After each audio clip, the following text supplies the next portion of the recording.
မင်္ဂလာပါခင်ဗျာဒီနေ့ကျွန်တော်လေ့လာမယ့်အကြောင်းအရာလေးကတော့တမ္မနာဆိုတဲ့စကားစစ်လေးတွေကိုကျွန်တော်စစ်ပြီးတော့လေ့လာကြည့်မယ်ခင်ဗျာပထမဆုံးတစ်ခုအနေနဲ့တော့ pro ဆိုတာကအတွေ့အကြုံအကောင်းမွန်လို့လေးဘာသာပြန်လို့ရတယ်ပေါ့နော် pro ဆိုတာဘယ်လိုသုံးမလဲဆိုရင်ကျွန်တော်အကြောင်းပြချက်တွေအရှိမထားပြီးတော့မှသုံးတယ်ပေါ့နော်ဒါဆိုရင်နံပါတ်1ဥပမာလေးကြည့်ကြည့်မယ်ခင်ဗျာသူကျမကိုမချစ်လို့ဆိုရင်ဒီဝိချက်မှာလို့ဆိုတာကဒီ pro ကိုသုံးတာပေါ့နော်ဒီ pro ကဘာမှထားရမလဲဆိုရင်အကြောင်းပြချက်ရဲ့အရှိမပေါ့နော်အကြောင်းပြချက်ကသူကျမကိုမချစ်ဘူးဆိုတဲ့အကြောင်းပြချက်ပေါ့နော်အဲ့ဒါရဲ့အရှိမထားမယ်ဒါဆိုရင်ထည့်ကြည့်မယ်ခင်ဗျာ pro သူကျမကိုမချစ်ဘူးဆိုရင်ခေါင်ไม่รักฉัน pro ခေါင်ไม่รักฉันဘာလို့လဲဆိုရင်သူကျမကိုမချစ်လို့ပေါ့နော်အဲ့လိုပြောချင်ရင် pro ခေါင်ไม่รักฉันသူကျမကိုမချစ်လို့ကျွန်တော်သူ့ကိုချစ်လို့ဆိုရင် pro ผมรักเขา pro ผมรักเขาကျွန်တော်သူ့ကိုချစ်လို့ပေါ့နော်โอเคနောက်တစ်ခုကျွန်တော်လူချင်းလို့ပါဆိုရင်ကျွန်တော်လူချင်းလို့ပါဆိုရင်ကျွန်တော်လူချင်းလေးဆိုတဲ့အကြောင်းပြချက်လေးရဲ့အရှိမ pro ကိုထားမယ်ပေါ့နော် pro ผมอยากได้ครับ pro ผมอยากได้ครับကျွန်တော်လူချင်းလို့ပါပေါ့နော်โอเคစစ်ကြည့်မယ်ဗျနောက်တစ်ခုကတော့ pro ဝပေါ့နော် pro ဝဆိုတော့လည်းအတူတူပဲပေါ့နော် pro နဲ့သူကဘယ်လိုလေးလဲဆိုတော့ဘာလို့လဲဆိုတော့လို့ဘာသာပြန်လို့ရတယ်ပေါ့နော်ဒီ pro ဝဘာလို့လဲဆိုတော့သူလည်းအကြောင်းပြချက်အရှိမပဲထားတယ်ပေါ့နော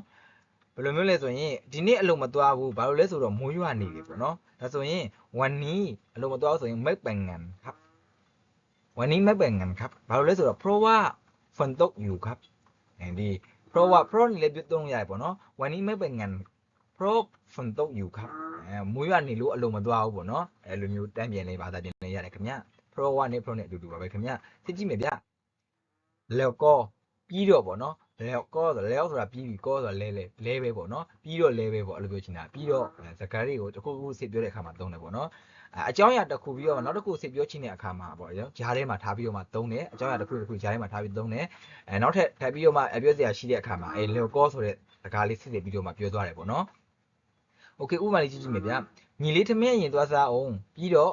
့ဒါကိုပြီးအောင်လုပ်ပေးတော့ဆိုရင်ဘယ်လိုပြောမလဲဆိုရင်ညီလေးသမင်းရင်သွားစားအောင်ဆိုရင်ဒီဝိချက်မှာညီလေးကသမင်းသားမဲ့သူဖြစ်တဲ့အတွက်နောင်ရှေ့ရထည့်မယ်သမင်းအရင်ဆိုတာကွန်ငုံနှမျိုးသုံးတယ်အရင်လို့ဘာသာပြင်လို့ရှိရင်ဝိချက်တို့ပြည့်ရဲ့နောက်မှာသုံးတယ်မတန်ခင်ဆိုရင်သူရှေ့မှာထားတယ်ပေါ့အခုဒီဝိချက်မှာအရင်လို့သုံးထားတာဖြစ်တဲ့အတွက်ကျွန်တော်တို့နောက်မှာထားတယ်ပေါ့နော်နောင်ပန်ကင်ခောက်ကောညီလေးသမင်းအရင်စားအောင်ပေါ့နော်แล้วก็ပြီးတော့ပေါ့နော်ဘာလို့ရမလဲဆိုရင်ဒါကိုပြီးအောင်လုပ်ပြီးတော့ဆိုရင်ทำอันนี้ให้เสร็จนะครับဒါကိုပြီးအောင်လုပ်ပေးရဖြစ်တဲ့အတွက်ทำอันนี้ให้เสร็จนะครับน้องเป็นกินข้าวก่อนแล้วก็ทำอันนี้ให้เสร็จนะครับโอเคစစ်ကြည့်မယ်ဗျဒါလေးတော့ဥပမာလေးပေါ့နော်ကျွန်တော်သူ့ကိုတဲ့ရင်းနှီးတဲ့တငယ်ချင်းတွေဖြစ်လို့ကူညီပေးတာပါပေါ့နော်ကျွန်တော်သူ့ကိုအခြေဆုံးတငယ်ချင်းတွေပေါ့နော်ရင်းနှီးတဲ့တငယ်ချင်းဖြစ်လို့ကူညီပေးတာပါဆိုဘယ်လိုပြောမလဲဆိုရင်ผมช่วยเขาကျွန်တော်သူ့ကိုကူညီတယ်ပေါ့နော်ဘာကြောင့်မလို့လဲဆိုရင်เพราะเป็นเพื่อนสนิทกันครับสนิทဆိုတာကရင်းနှီးတဲ့ငယ်ချင်းပေါ့နော်ရင်းနှီးရပေါ့နော်เพื่อนสนิทกันครับผมช่วยเขาเพราะเป็นเพื่อนสนิทกันครับကျွန်တော်သူ့ကိုရင်းနှီးတဲ့ငယ်ချင်းတွေဖြစ်လို့ကူညီပေးတာပါပေါ့နော်โอเคစစ်ကြည့်မယ်ဗျကျွန်တော်ထိုင်းစကားကိုစူးစမ်းတင်တယ်ဘာလို့လဲဆိုတော့ထိုင်းစကားမပြောတဲ့ရင်အရန်ခက်ခဲတယ်ပေါ့နော်အဲ့လိုပြောချင်လို့ရှိရင်တော့ကျွန်တော်ထိုင်းစကားစူးစမ်းတင်တယ်ဆိုရင်ผมตั้งใจเรียนภาษาไทยပေါ့နော်ကျွန်တော်ထိုင်းစကားကိုစူးစမ်းပြီးတော့တင်တယ်ဘာလို့လဲဆိုတော့ဆိုရင်เพราะว่าဘာလို့လဲဆိုတော့ထိုင်းစကားမပြောတဲ့ရင်အရန်ခက်ခဲတယ်ပေါ့နော်ဒီရင်ဆိုတာကဒီဆိုရင်ဆိုရင်တော့ထားနေတော့ပေါ့နော်ထားဆိုစကားသုံးတယ်ထိုင်းစကားမပြောတဲ့ရင်ဆိုရင်ถ้าพูดไทยไม่ได้အရန်ခက်ခဲဆိုရင်ลำบากมากครับแต่ส่วนที่จ้องต้องပြောကြည့်မယ်ခင်ဗျာผมตั้งใจเรียนภาษาไทยครับเพราะว่าถ้าพูดไทยไม่ได้ลำบากมากครับ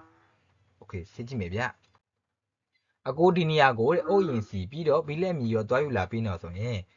်ဒီဝိကျမှာဒီကတော့ဆောက်လို့ရေးသုံး PC လေးဆောက်လို့ရေးသုံးမင်းစကောဝိကျလေးပေါ့နော်အကိုဒီနေရာကိုအိုးရင်စီဆိုရင်ဖီအိုးရင်စီဆိုရင်ကော့ it ที่นิดก่อนအရင်ဆိုတာကနောက်မှာထားတယ်ပေါ့နော်ကော်ဆိုတဲ့လေးနောက်မှာထားတယ်ဖီကော့ it ที่นิดก่อนแล้วก็ပြီးတော့ပေါ့နော်ဘီလက်မျိုးတွားယူလာပြီးဆိုရင်ဘီလက်မျိုးယူချင်းခံဖြစ်တဲ့အတွက် UI နောက်မှာထည့်တယ်ပေါ့နော်ပိုင်အောင်ပူးမာဟင်းတို့นะครับရောပေါ့နော်ဘီလက်မီရောပေါ့နော်တွားယူလာပြီးတော့တွေဆိုတဲ့ထည့်ပေါ့နော်အဲဆိုရင်ပြောကြည့်မယ်ခင်ဗျพี่เกาะอิฐที่นี่ก่อนแล้วก็ไปเอาปูนมาให้ด้วยนะครับအကိုဒီနေရာကိုအော့ရင်စီပြီးတော့ဘီလက်မျိုးတွားယူလာပြီးတော့ဆိုတော့ဒီလိုလေးပြောတယ်ခင်ဗျโอเคဒီနေ့ကဒီတော့ပါခင်ဗျကျေးဇူးများတင်ပါတယ်နောက်ပြီးမှဆက်တွေ့မယ်ဗျ